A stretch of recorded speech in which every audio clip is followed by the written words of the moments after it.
In this video, I'll walk you through the process of signing into Outlook.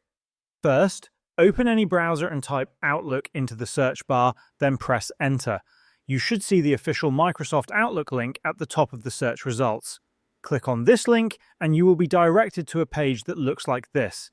If you already have an Outlook account, click on the Sign In button. If you don't have an account, click on Create Free Account. Enter email address that will end with outlook.com or hotmail.com and click Next. After that, enter the password you want to set for your account and click Next again. If you have successfully created your account, return to the Sign In page and click Sign In.